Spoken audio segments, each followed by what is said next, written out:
Sorry about that, babe.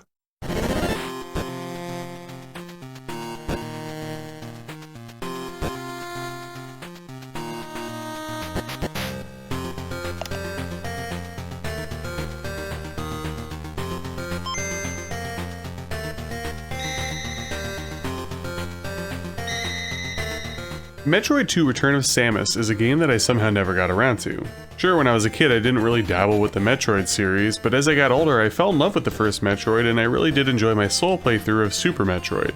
So what gives? It's very un-Bits-like of me to go out of turn, but eventually I righted my wrong and we recently streamed my first ever playthrough of Metroid II here on YouTube. Metroid II Return of Samus was developed and published by Nintendo, released in North America in November of 1981 on the Nintendo Game Boy. The gist of the story is as follows. In the year 20X5, an unknown lifeform was discovered on the planet SR-388 by a Galactic Federation deep space research ship. The crew took a sample of said creature, but on the way back their ship was attacked by space pirates who stole the stasis capsule with the unknown lifeform. Shortly thereafter, the Galactic Federation sent another research ship to SR-388 to make sure that there were no Metroids left on the planet. Well, as luck would have it, they lost contact with that ship as well. And seriously, it kinda gets comical at this point. Another batch of this time soldiers and police went missing and unheard from on SR-388. At some point, everyone waves a white flag and then sends Samus in to do the dirty work of exterminating the Metroids. And that's basically it. Your goal in this game is to exterminate the Metroids on planet SR-388. It's fairly standard for old school Metroid in that Samus has energy units, missile supplies, the ability to upgrade her suit and gun, but the biggest difference between this installment from the first Metroid is the Metroid detector on the bottom right hand corner of the screen. This is basically more or less your progress meter. As you exterminate Metroids in a certain area, the screen will then shake, essentially prompting you to continue onward on the hunt for more Metroids. Much like the first game, Planet SR-388 is also a complex maze featuring tons of secrets and tricky spots to navigate. Thankfully, coupled with the Metroid detector and save points, your journey shouldn't be too perilous. That being said, I naturally suck at these types of games, and I get turned around really easily as you'll see in my playthrough of Metroid 2. Even armed with my Nintendo Power walkthrough, Metroid 2 still be crossing me up at times. As mentioned previously, during your journey, Samus can find many upgrades for her suit and weapon. Aside from the standard missile and energy tanks, you could find the bomb, the spider ball, which is new to Metroid 2, high jump boots, spring ball, space jump, screw attack, and of course the Varia Suit upgrade. From a weapon standpoint, Samus cannot have two different beams simultaneously, so that's something to keep in mind, but you are able to find the Ice Beam, Wave Beam, Spazer Laser Beam, and Plasma Beam, but ultimately you'll end up having to go back to the Ice Beam despite the power of the others, because you need to freeze Metroids towards the end of the game, which is very similar to that of the first NES installment. Speaking of eradicating enemies, Metroid 2 does a great job of having enemy variety. I counted 35 different enemy types from the manual, not including the Metroids themselves. And of course, since the game ultimately comes down to the Metroids, the game does contain a good variety there as well. You have your basic Metroid, your Alpha, Gamma, Zeta, and Omega. The latter two providing a pretty decent challenge as they are pretty missile spongy and they can pack on some quick hits and drain Samus's precious energy. Graphically, I want to get this out of the way first. If you aren't going to play this on a handheld, I highly recommend that you play on the GBA player on the GameCube, as I found out pretty quickly that without ROM hacks, playing on the Super Game Boy 2 kinda had a flat experience from a color standpoint. Ultimately, I decided to go with black and white, but seeing the Game Boy Color color scheme, I was left longing for that in a future playthrough. Overall though, I feel like the graphics do a good job of conveying that Metroid feel.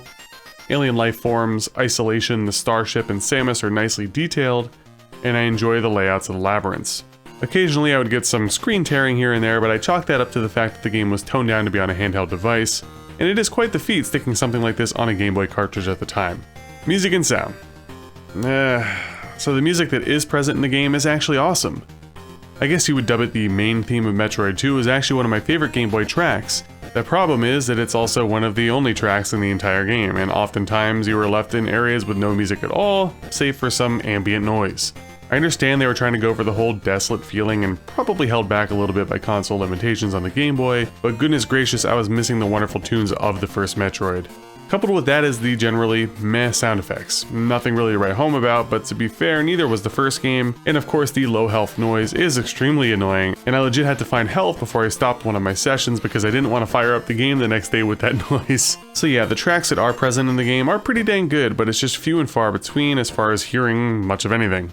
Controls. This is another gripe of mine, unfortunately.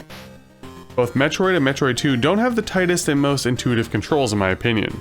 They are a bit floaty, a bit wonky, and in particular Metroid II, some of the attack levels can be maddening as it'll be right next to a Metroid and be a pixel off from shooting it and proceed to get bombarded. The space jump took me a little bit to get used to as well as far as chaining them together, but once you get the hang of it, it's not too bad. My main issue lies with the spider ball. The spider ball itself is a great idea and mechanic, being able to crawl along the walls in ball form. Where it's not great is in the controls and execution. Oftentimes I would stop on a wall to either look at something, avoid an enemy, or what have you, and when I would try to resume my path by pressing the same directional button, it wouldn't work.